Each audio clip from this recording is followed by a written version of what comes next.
on this Tuesday night. It will no longer be free to pollute anywhere in Canada. Ottawa rolls out its national carbon tax but claims it's not going to cost you anything. It's just another Trudeau Liberal tax grab. So will the price on pollution work? I just want a better system. I don't want this to happen to anyone else. Forced out of palliative care and onto the sidewalk to choose a medically assisted death.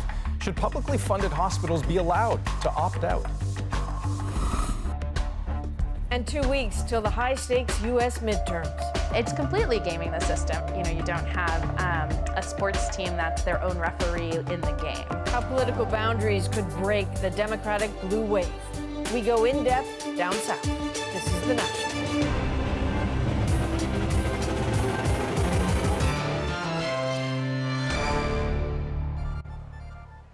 The Prime Minister plowed ahead with his federal carbon pricing plan today, despite stiff resistance from several provinces. Making the announcement in Ontario, which refuses to implement its own carbon tax, Trudeau sweetened the pot, promising cash rebates. There is an imperative to put a price on pollution, and if there are costs associated with for average families, we will more than compensate those families for those costs. So how will this work? Well, to recap, several jurisdictions already have their own plans or they've opted to go with the Fed. So let's focus instead on those that didn't comply. Saskatchewan, Manitoba, Ontario, and New Brunswick. Collectively, that's about half the national population. Starting in January, industry and companies will be taxed $20 per ton of carbon emissions, just to begin, which Ottawa admits will almost certainly then be passed on to you, the consumer. That means a jump at the gas pump and your heating bill. Other products will probably go up too. So to help cover those costs, that's where the rebate plan comes in. The feds anticipate collecting billions on the carbon tax. They say 90% will go directly back to consumers, 10% to small businesses, schools, and hospitals. So Canadians get their annual rebate at tax time, either added to the refund or deducted from what they owe. What kind of money is it per household? That depends on things like where you live and access to transit. According to the feds, on average, it'll work out to about $300 in Ontario per household, $250 in New Brunswick, more than $330 in Manitoba, and in Saskatchewan, almost $600. Now, those rebates could be crucial because any measure that hits taxpayers in the wallet is going to be a tough sell. It's the Prime Minister's greatest challenge when it comes to carbon pricing. And as Catherine Cullen tells us, with an election fast approaching, Trudeau has a lot riding on his sales pitch. We're going to help Canadians thrive. What do you call a tax when you don't want to use the word tax? The price on pollution. It will no longer be free to pollute. If you put a price on something you don't want, pollution, people will pollute less. You're looking at a key moment in a political wrestling match over the carbon tax. Note the young audience to help build a sense of moral imperative. The time is now to take real action. But a growing chorus of Conservative opponents say this agenda is anything but worthy. It's just another Trudeau Liberal tax grab. The Trudeau tax scheme amounts to a financial shell game. Canadians won't be tricked by this. Carbon pricing writ large has been endorsed by Nobel Prize-winning economists, amongst others. But the specifics of this plan are key to its success or failure.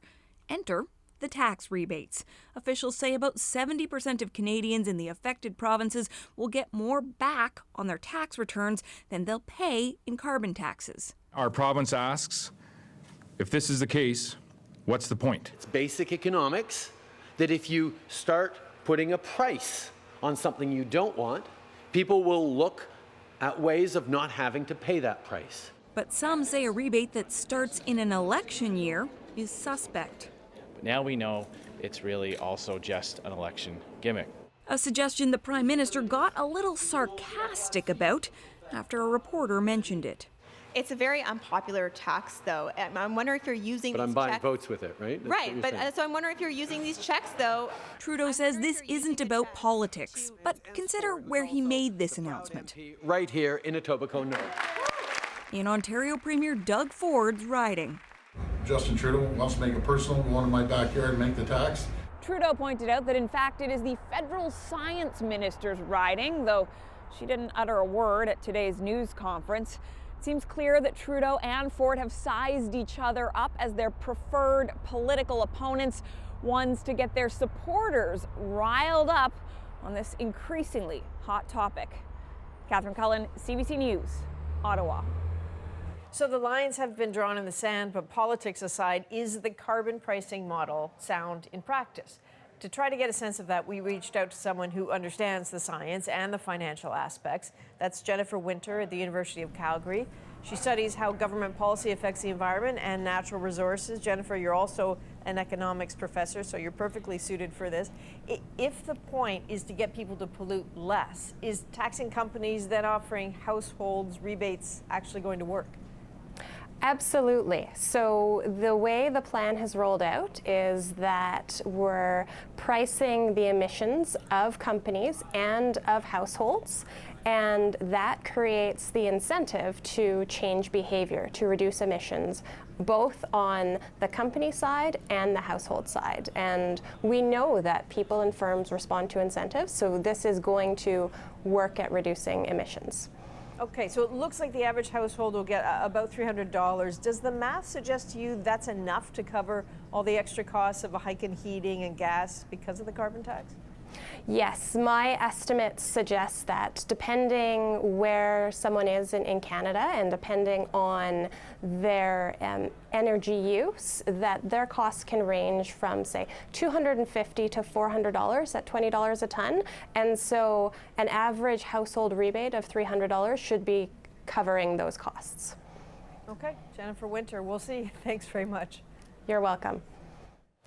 To a very different sort of story now. Medically assisted death has helped thousands of terminally ill Canadians end their suffering. But tonight, you're going to hear about one woman from Edmonton whose family says just trying to fulfill her wish was painful.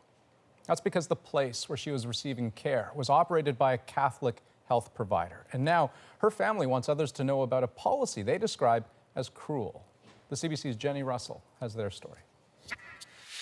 She'd lost all functions nearly and just suffering so badly that there was no hope. In May 2017, Kim Pelche's mother, Doreen Nowicki, decided she no longer wanted to live. Her quality of life destroyed by ALS, the 66-year-old couldn't walk or speak. Even swallowing took effort. But Nowicki was receiving palliative care at an Edmonton facility run by Covenant Health, Alberta's Catholic health provider. For religious reasons, it doesn't allow medically assisted deaths in its facilities. Patients can't even be assessed, except on rare occasions. Because Nowicki was so ill, she got permission to be assessed. But an hour before the appointment, Covenant changed its mind. It was just panic to figure out how we could proceed with carrying out her wishes in terms of having this discussion and having this assessment done. Nowicki's daughters wheeled their sobbing mother off the property to these public benches so she could discuss her wish to die. Unable to speak, Nowicki wrote angrily on her tablet. She kept saying, why? Why am I on the street? Nowicki was too distraught to complete the assessment. Covenant's chief medical officer, Dr. Owen Heisler, admits they failed Nowicki. And for that, we feel very sorry for the family to have to go through this, and particularly the patient. But he refused to say who made the final decision to revoke permission and why, only that it has improved its communication to ensure it doesn't happen again. Not good enough, says ethics professor Arthur Schaefer. He advised provinces and territories on how to regulate medical assistance in dying. Schaefer believes all publicly funded health institutions should allow the assessments and medically assisted deaths in their facilities. We're talking about a fundamental human right, not a privilege to be bestowed at the discretion of a Catholic or religious bureaucrat. The Alberta government refused to commit to any changes. 10 days after her sidewalk ordeal, Nowicki eventually received an assisted death, but not at Covenant Health. Her family believes its policy is inherently cruel. It was incredibly horrible to go through this. I just want a better system. I don't want this to happen to anyone else. Jenny Russell, CBC News, Edmonton. Now, the policy of Covenant Health in Alberta, you just heard about, isn't unusual in this country. Most provinces allow faith-based health facilities to opt out of providing a medically assisted death.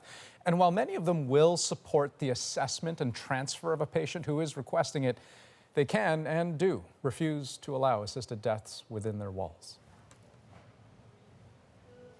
Let's go overseas now, where Turkey's president delivered his strongest condemnation yet against Saudi Arabia over the killing of journalist Jamal Khashoggi in Istanbul.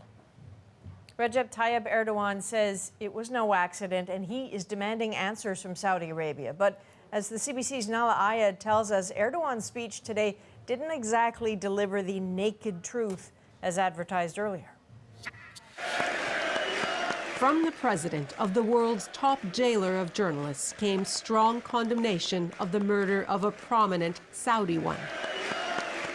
Turkish President Recep Tayyip Erdogan says the savage killing of Jamal Khashoggi was undoubtedly premeditated, directly contradicting the official Saudi version of how it all went down. Why has the body of someone who was officially said to be killed not yet been found, he asked. Erdogan echoed details from leaks to the Turkish press since Khashoggi entered the Saudi consulate on October 2nd.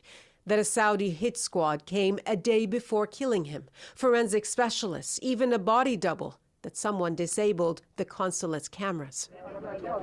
And now, word today that Khashoggi's belongings may have been found in a Saudi consular car, according to Turkish media. But Erdogan's wasn't quite the tell-all speech he promised. To critics, it smelled of deal-making between regional rivals behind the scenes. I feel that this political crime has actually become politicized. And now the situation is this.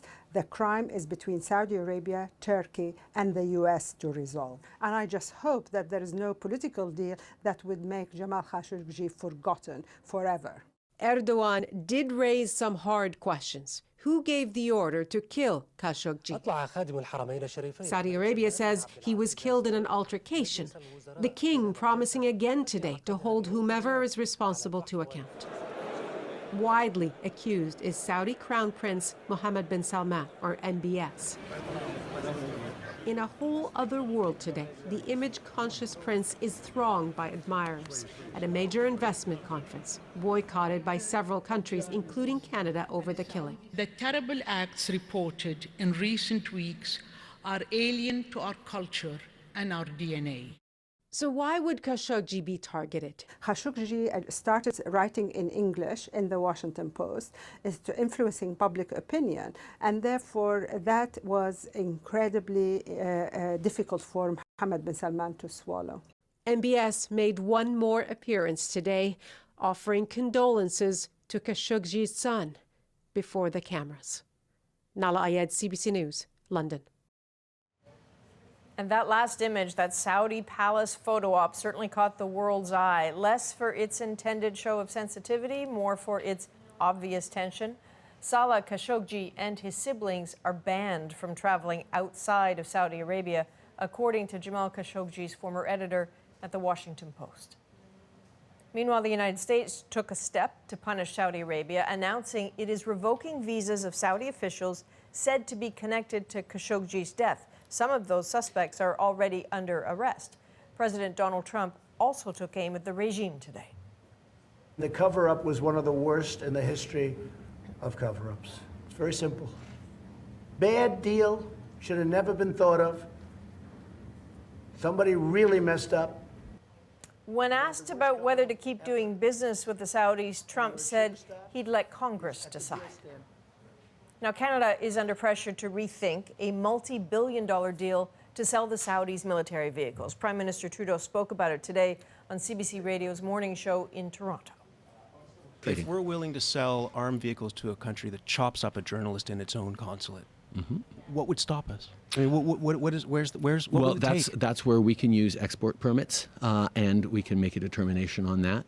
But at the same time, I do not want to leave Canadians holding a $1 billion bill because we're trying to move forward on doing the right thing. The agreement to sell hundreds of light armored vehicles to the Saudis was approved by the Conservative government in 2014.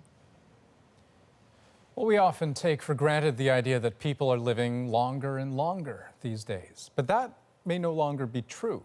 Life expectancy in this country may actually be in decline for the first time in decades, and one particular deadly element is getting the blame. Cass Rusi explains.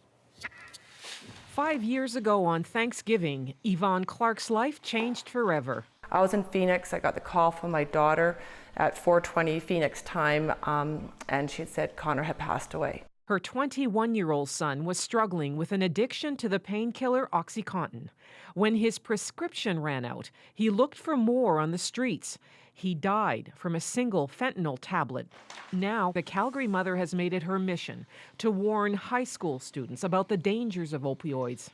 He would want to reach out to help those to not go down the path that he did. Since Connor's death, the epidemic has grown, with nearly 4,000 Canadians dying from opioid overdoses last year alone. Many of those deaths were in British Columbia, which saw over 1,400 opioid-related deaths. Now, health officials are linking opioids to a decreasing life expectancy in BC and possibly the rest of the country. In the last several years, that acute impact with so many people in such a short period of time will cause this dip in life expectancy, and that is not seen very frequently. Tam says not since the AIDS crisis in the 80s have Canadians experienced something like this. This is the most significant public health crisis that we've seen for many decades. But the solution to reversing this deadly trend, say public health officials, includes prevention. If we had not put in place some of the measures we've put in place in British Columbia, like overdose prevention sites, like our take-home naloxone program, getting people into treatment better, that we might have seen 2.5 times more deaths than what we've already seen. In Calgary, Yvonne Clark says she'll continue to channel her energies into spreading the message about a drug she calls cruel and evil. Cass Rusi, CBC News, Toronto. And so how does Canada's life expectancy stack up against other countries? A report in the British Medical Journal shows Canada ranks 9th out of 18 developed countries, with an age of 82 exactly. That's ahead of Britain and the US, both which have seen their life expectancies dip in recent years. The states in particular are dealing with their own opioid epidemic, which claimed 48,000 lives last year alone.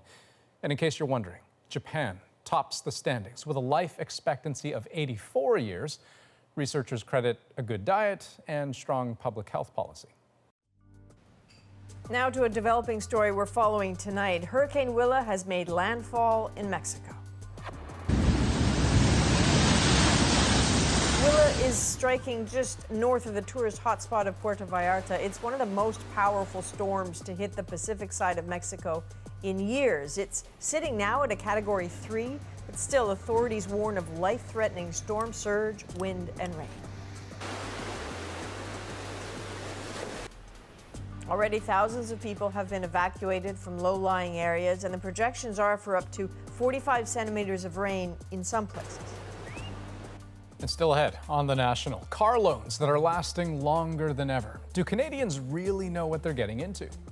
Plus, with just 2 weeks to go before the U.S. midterm elections, David Common shows us why in Michigan this vote could affect all the other votes to come. And from small town Ontario to the big city lights, a musical surprise of a lifetime is our moment of the day. We could be champions. I just heard a bunch of people stop singing, so I look over at them like what's going on? Did someone mess up? Like, are we starting over? And I look to my left and like, oh, lights is here. Lights. That's why everyone stopped.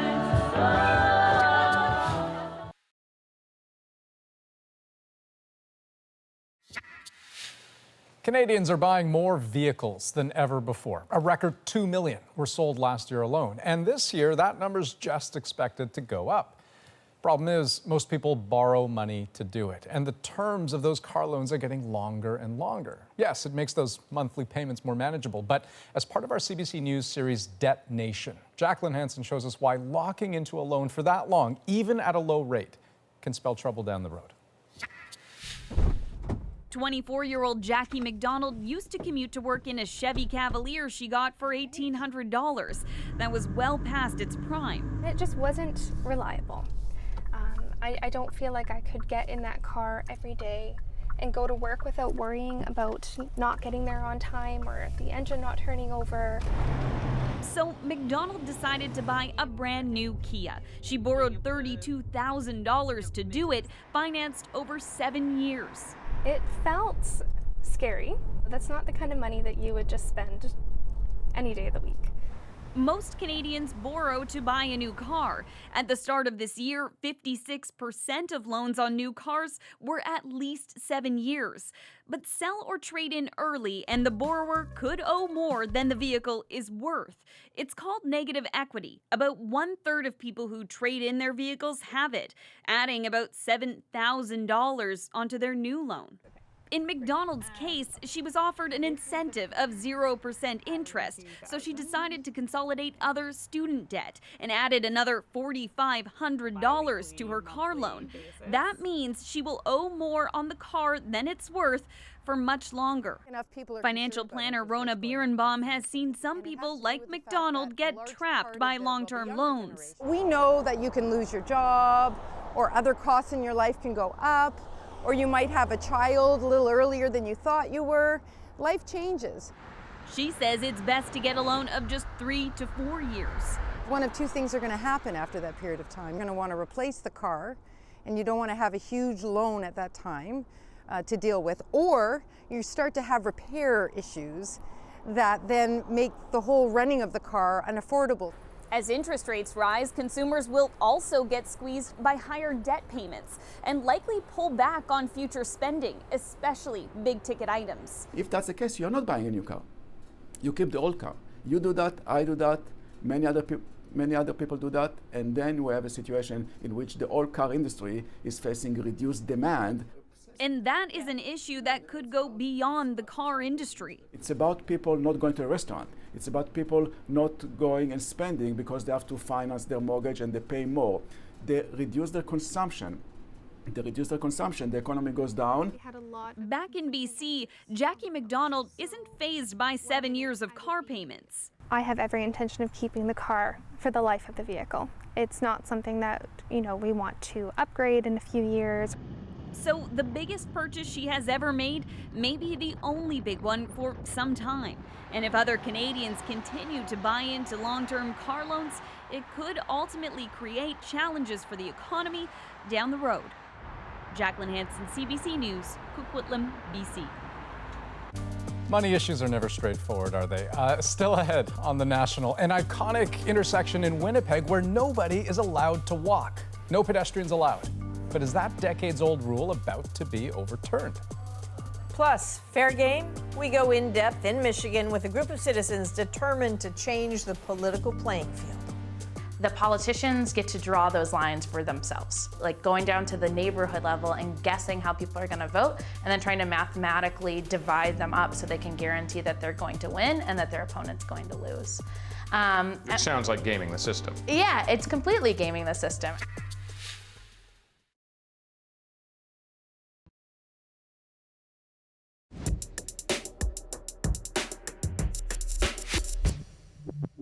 Independent Citizens Redistricting Commission, 420,000 people signed a petition.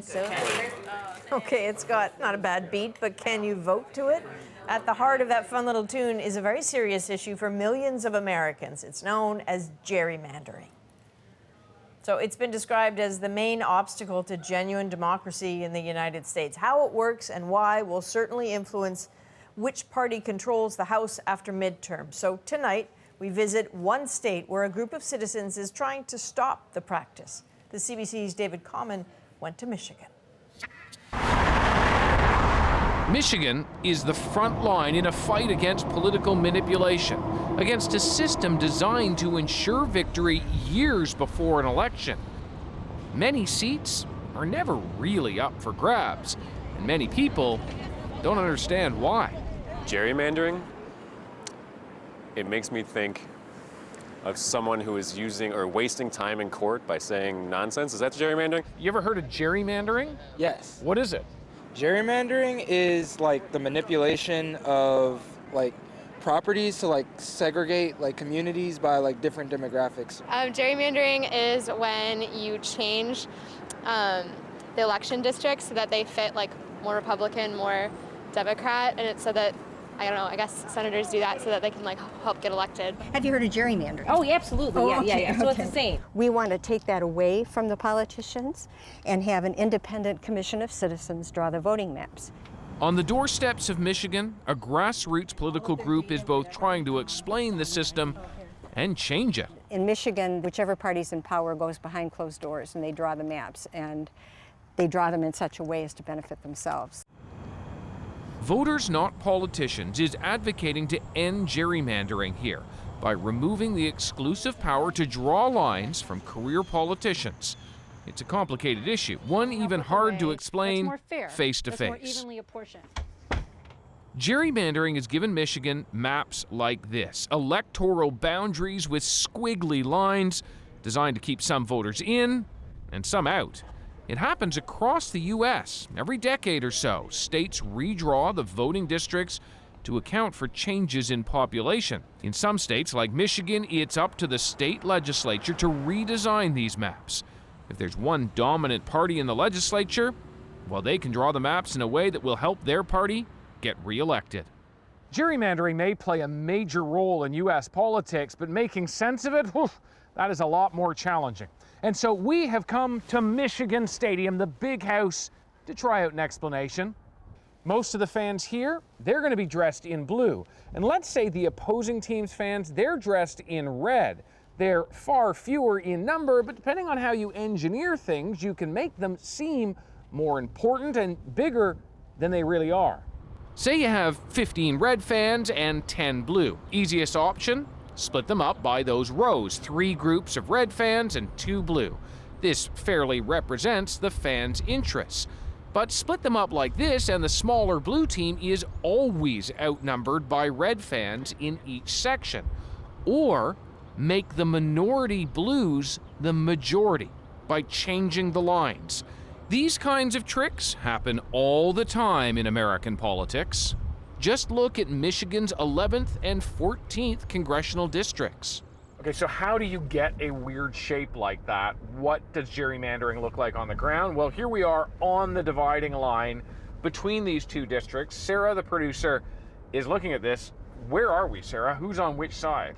Yeah, so on this side you have the Democratic district. This is the 14th congressional district. Yep. And then on this side, this is Republican. This is the 11th congressional district, which sort of juts up into a weird section right here.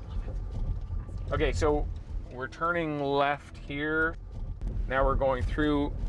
We're going through a Republican area, a very slim Republican But when area. you look at the map, like we're gonna hit streets here where they're split. Yeah. And I mean, definitely just the fact that this neighborhood, which seems like a cohesive neighborhood, is split somehow is interesting. In fact, it's quite intentional, designed to grab a small pocket of Republican voters to ensure a larger district is sufficiently conservative. In short, the politicians have chosen their voters, not the other way round. And they've done it without many people even realizing. Hello. Hi. How are you? Good. This is like your district, and it's Republican. But then this is your area here, and they kind of pack the people they figure are Republicans into this. This whole area around here tends to vote Democrat. I find that weird, or is it just me? I didn't know that. Yeah. I wouldn't have known that unless you showed me this. We've found ways to make it accessible and fun. Katie Fahey was just 27 when she declared war on gerrymandering in Michigan, a polite war. We've made songs. I'm not sure if you're familiar with Mary Poppins and the song Supercalifragilisticexpialidocious. Yeah. So our solution is an independent citizens redistricting commission, and it has the same number of syllables. So it goes, Independent Citizens Redistricting Commission, 420,000 people signed a petition so that voters could say they want to pick their politicians. Independent Citizens Redistricting Commission. Katie is the founder of a ballot initiative, Voters Not Politicians. With enough support in November, they want to change the system and put a commission of citizens in charge of drawing those electoral boundaries. But right now in Michigan, the politicians get to draw those lines for themselves, like going down to the neighborhood level and guessing how people are going to vote, and then trying to mathematically divide them up so they can guarantee that they're going to win and that their opponent's going to lose. It sounds like gaming the system. Yeah, it's completely gaming the system. Like, you know, you don't have a sports team that's their own referee in the game. The ballot is already packed with dozens of candidates, but also there, voters will now see a question about ending gerrymandering. It's an expensive fight, and a recent large donation from a Democratic-linked group has now raised some questions. I've opposed that redistricting proposal from the beginning. Conservative talk radio host Nolan Finley doesn't believe the gerrymandering initiative will or should pass. I don't support this proposal at all. You think it's wrong? I think it's wrong. I don't think it serves the best interests of the Michigan people. And why is that? Well, I do still think that if you look at where its support's coming from, it's primarily a Democratic proposal. Finley says gerrymandering should change, but doesn't like this process, which would permanently alter the state's constitution. What's the solution? I mean, you feed all of the voter data that you have into a computer, you feed the geographic data into a computer, and you try to come up with districts that are as close to 50-50 Republican and Democrat as you can. Now, the problem is that what constitutes fairness? And computers don't really understand what fair is. You have to define it for them. Leah Hogan studies the data behind voting patterns and does support the push to end gerrymandering in Michigan. With political parties knowing ever more about all of us, if gerrymandering continues, it'll be much more exact. And nowadays, what I think is going to happen in 2020 is that we're going to incorporate social media data. So what people have liked and preferred, the types of ads that they've been exposed to. With this in mind, the battle in Michigan is being watched across America. It's not the only gerrymandered state. For all the talk of big electoral shifts in the midterms, gerrymandering has actually limited just how much of a swing is even possible. David Common, CBC News, Detroit. Heading into the U.S. midterms, gerrymandering is seen by many Americans, but especially Democrats, as the hill they just have to climb and conquer. Patty Solis-Doyle is a recognized campaign strategist for the Democrats. She was a senior advisor to Hillary Clinton and Barack Obama, and she joins us from Washington. So Patty, redistricting, gerrymandering, depending on how you view it, this is hardly a new phenomenon, but unless I'm mistaken, there seems to be an urgency to the conversations about it this time that I haven't heard in years. Why is that? Out of the last 24 years, Republicans have held the House of Representatives for the last 20 years, which is, you know, if you're a Democrat, quite depressing. And what happened in 2010 is Democrats not only lost the U.S. House of Representatives in what Barack Obama called a shellacking, they lost 6 governorships and over 700 state Senate seats, which meant that in states like Ohio, Florida, Pennsylvania, Wisconsin, Michigan, you know, Republicans held the state Senate, they held the state House, and they held the governorship, and they were able to draw the map however they pleased. And they pleased by drawing maps that were skewed to Republicans, and that way Republicans have been able to hold on to those congressional districts. And that's why this time around is our next opportunity to sort of flip that. So what happened back in 2010? How did it come to be that the Democrats, you know, lost control of such important races? This was President Barack Obama's second year in office. We were in a recession, and probably the worst recession since the Great Depression. We all knew that he was going to lose many seats in the House. But because there's so much energy and so many resources and so much commitment to, you know, making the loss at the U.S. congressional level less so, people just completely forgot, Democrats in particular, completely forgot about the House, the state races, the down ballot races. And as I just explained, the down ballot state races is really what dictates the congressional map. Okay, so it's a little hard to know the reality of the Democratic enthusiasm at the moment. There's still a little ways to go. But given what you're saying about the loading of the districts, what are the Democrats going to have to do to take whatever enthusiasm there is and turn it into wins? For instance, the great piece that you just ran in Michigan, the Michigan 11 is the Republican district. It was specifically drawn to favor Republican and skew Republican so that Republican win. But right now, the Democrat there, Haley Stevens, is actually a little bit ahead of her Republican opponent and could actually flip that district blue, and that's because the president is so wildly unpopular. So that's one component. And the other component, which I think Democrats have done throughout the last 2 years in special elections and are very much doing it right now for November 6th, is really speaking to the constituents that they hope to represent. So if their district is moderate, Democrats have won a moderate candidate. If their district, leans more progressive, the candidate is more progressive. Okay, so it's the chameleon approach to identity. Correct. All right, Patty, thanks very much. Sure, thank you. Over the next 2 weeks, our team will be bringing you in-depth coverage leading up to those crucial midterm elections, the issues, the races, how to try to make sense of it all, including what it means for Canadians. Tomorrow night, Paul Hunter takes us to Texas and a race where popular Senator Ted Cruz faces an unlikely challenge.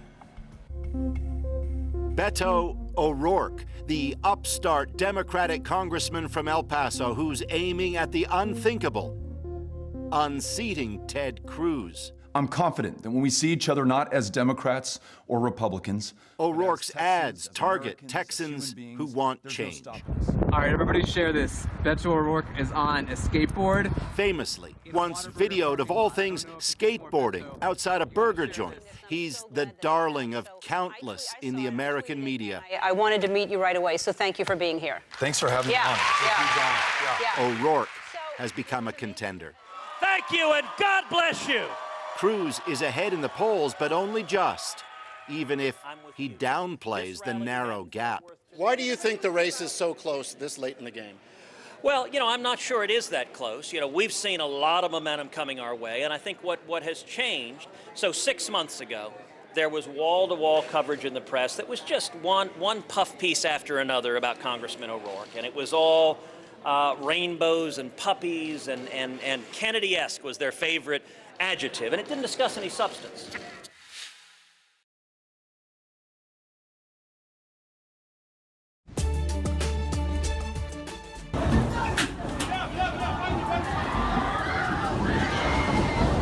Tonight on The National, a terrifying tangle in a Rome metro station, a malfunctioning and racing escalator filled with dozens of people. They all piled right there onto each other and on those splintered and broken steps right at the bottom. At least 20 people were hurt and taken to hospital, many of them Russian football fans heading to a Champions League match.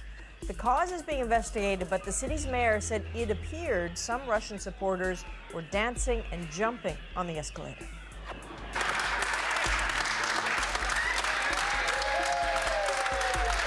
And cheers and laughs rang out in the New Brunswick legislature today as the new speaker was dragged to the chair. It's a bit of a tradition, but right now in that province, it has new meaning.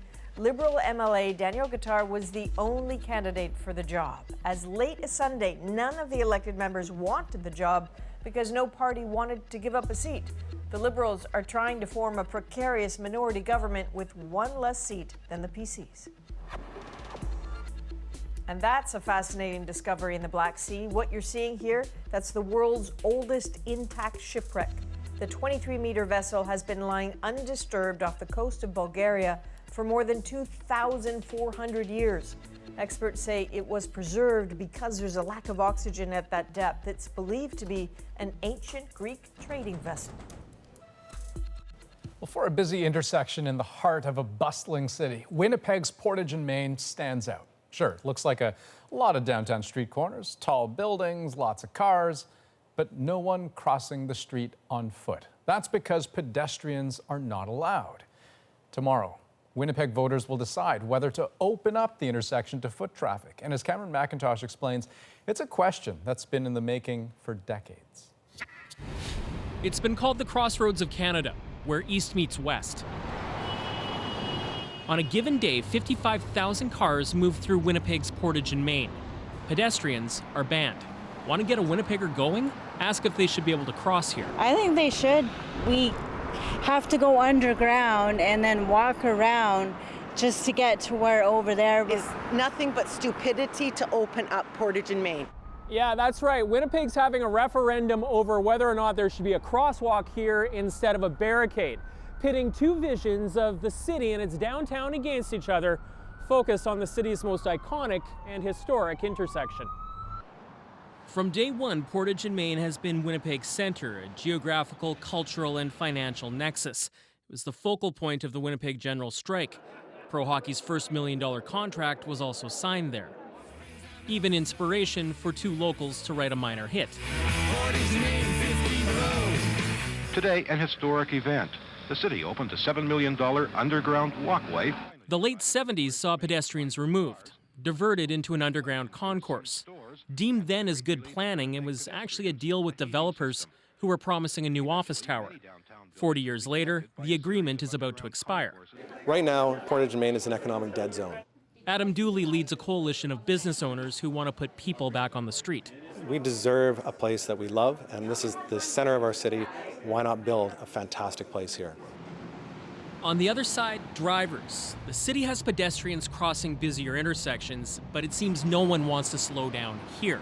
So much so, the mayor, who first got elected 4 years ago promising to reopen Portage and Main, opted for a referendum rather than stick out his neck on it.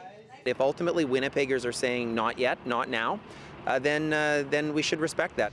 A classic example of a downtown suburban split. We have a difference in cultures in Winnipeg between people who really, really want to have a more pedestrian-oriented city and people who say we are a car-oriented city. A poll at the beginning of the campaign doesn't look good for the open side, with 2/3 of respondents opposed. Still, that doesn't make this a done deal. The intersection is crumbling. Either way, repairs will require taking the barricades out. The question is whether they'll be put back.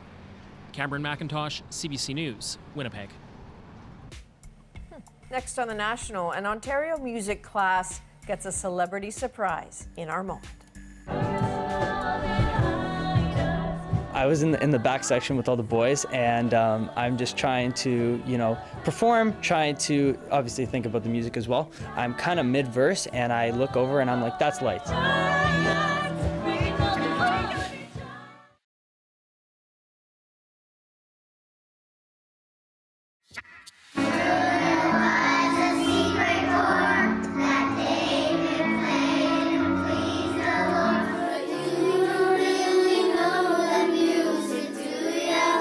Each fall, CBC Music challenges music classes across the country to learn and perform a song by a Canadian artist. Step 2, make a music video and send it in. Classes go up against each other in 6 categories. And the big prize, on top of bragging rights, $5,000 for musical instruments.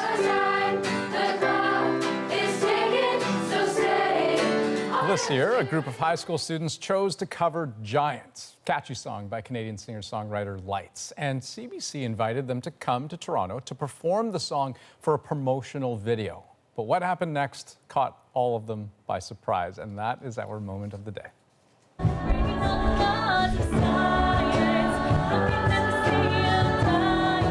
So we came in, we started singing, and then the back door opens and in walks Lights.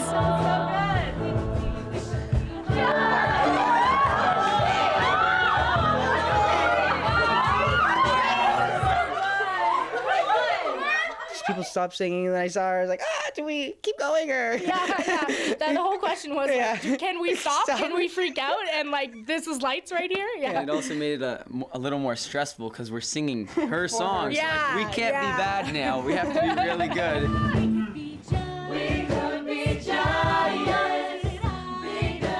She pulled out her guitar and we started singing the song again. We did it a few more times after that.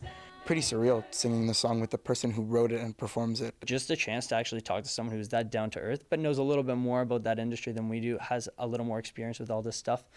It was really crazy. I think it's really inspirational how, like, she came from kind of the same place we came from, and she just showing us that, like, through hard work you can prosper.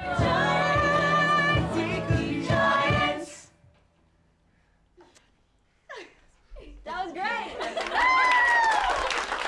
Oh, and you know, Adrian, someday I'm going to be able to walk into a journalism class and everyone's just going to drop everything and scream. Every day at the office. Is it? Oh, I'd like to be in that office someday. But no, you know, Lights, she has like 700,000 followers on Twitter, and she actually posted this very moment on her account.